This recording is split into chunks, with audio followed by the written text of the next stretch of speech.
For those of you who know me know that I have loved Transformers a long time. When the first movie came out, I was 7 years old, and I got my first Transformer when I was 6, but I became obsessed with the Transformers when I was 7, which brings us to, I think, approximately 14 years that I've been collecting Transformers. Today, I thought it'd be kind of fun just to go through my top 5 favorite action figures, but to be more specific about it, my top 5 favorite Transformers action figures that are from the movies, that like represent characters from the movies, because you have the ones from the comic books and the original animated show, and if you paid any attention, you'll know they look really different from Michael Bay's big fat explosive Transformers. This Prime just destroyed the Decepticons' #2 varmint. He can't be working for Megatron. Sam Witwicky, you hold the key to Earth's survival.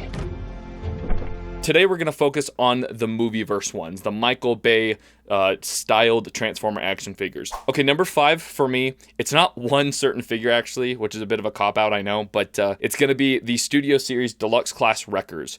If you've watched the third Transformers movies, the Wreckers are the race card styled kind of gangster Autobots that, I don't know, they're just kind of go-get-em characters. They've got really cool alt modes, and their main modes look a lot like the show. I wouldn't be complaining if we got like a masterpiece version of these ones, up the budget, make them a little bigger and a little nicer.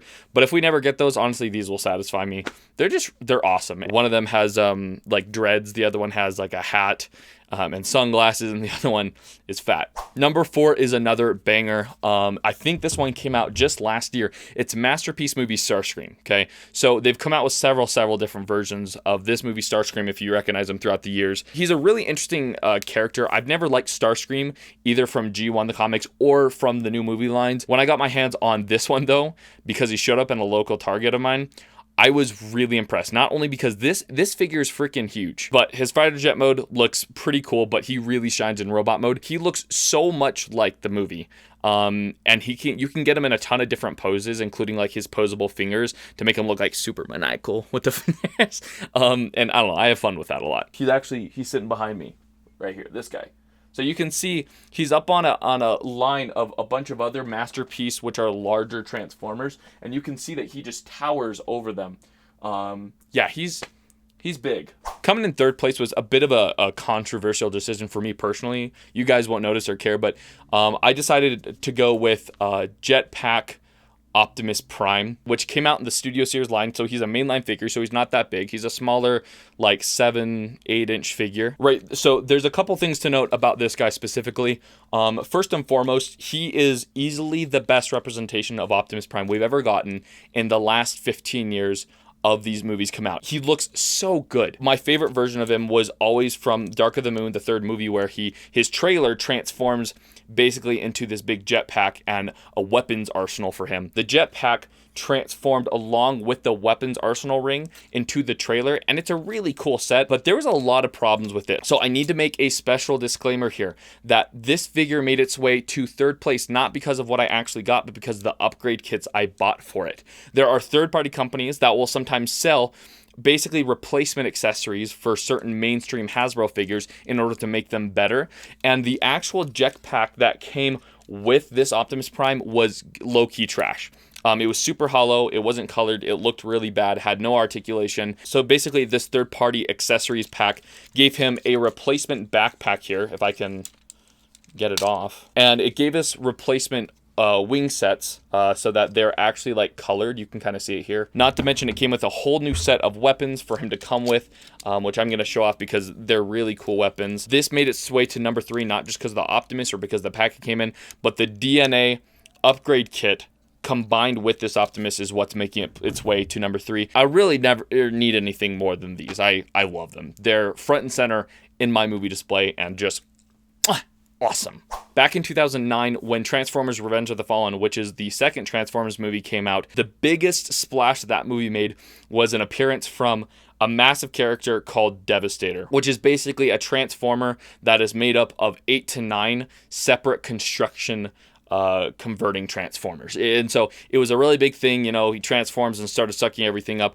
As a child, I swear that was life-changing. I loved that. And since then, I have been unusually obsessed with Devastator. Recently, Hasbro started their project, which was about 2 years ago, where they decided to go back and actually make a new modern Devastator, where they each had their own separate modes and then combined into the main mode. They finally have dropped them all, and admittedly, I was never able to get a hold of Long Haul, which is his right leg, so I just replaced him with a repaint of his left leg. This was also one of the most disappointing figures of last year when they all finally dropped.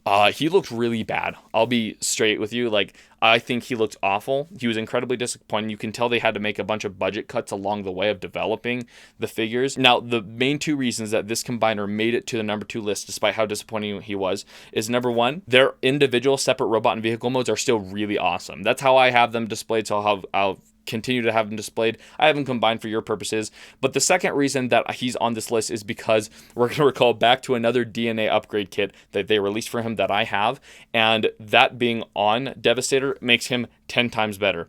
Whereas beforehand, his face was way too small and skinny and looked nothing like the movie. The upgrade kit comes with like a little wraparound part accessory that expands his face and makes it look a lot better. It beefed up his arms and a lot of other portions of his body, his shoulder flaps, and then the tubes that come out from his shoulders. That was a very essential part of the movie. This did a world of difference. So between me modifying him to be in certain poses that he wasn't really meant to be in order to make him look more screen accurate, and then between that and the DNA kit, he's very impressive. And the fact that Hasbro could do this to this day is impressive. Number 1 place. This is a big deal because, quite frankly, I've been collecting for 14 years and I've seen, played with, and own hundreds and hundreds of figures. This figure is quite easily the best figure that's just about ever been made. It's not for everybody, but for me personally, the mix of sentiment with how good the figure is just makes it absolutely gold. It is third-party G Creations Grimlock. I absolutely adore the movie design of Grimlock. It's one of the coolest designs out of the entire 5 or 6 movies. He just, the alt mode and his robot mode look stunningly accurate. His entire spine and innards is made of metal, so he's incredibly heavy. We just call that die cast. His alt mode looks just as good as his robot mode. They both look stunningly perfect and accurate to the movie. Not to mention that he does come with this really cute little Optimus Prime figure. I love that Optimus Prime figure.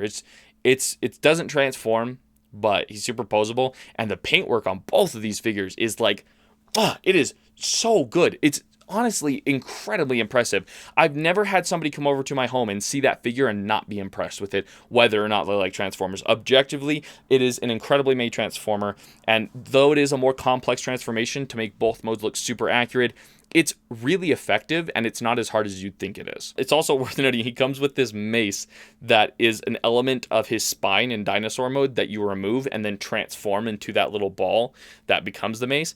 And that's a weapon, like low-key, not low-key, high-key. That is a weapon. It is fully made of metal. If you hit somebody with that, you could give a dent in their head. Not recommended. I realize that sounds dark considering that I don't have anywhere to go with that. I don't have any plans, so don't worry. That is my top 5 list of Transformers from the movie verse. And honestly, I have so much more to say about all these, but I'm just going to kind of keep it to a limit because I don't want to get too long with this. With that being said, I think today is either day 23 or 24 of making a video every single day until we reach 1,000 subs so I can communicate to you guys through community posts. Thank you for your support. I think like 60 to 70% of my viewers aren't subscribed, so if that's you, I'd really appreciate it if you could sub.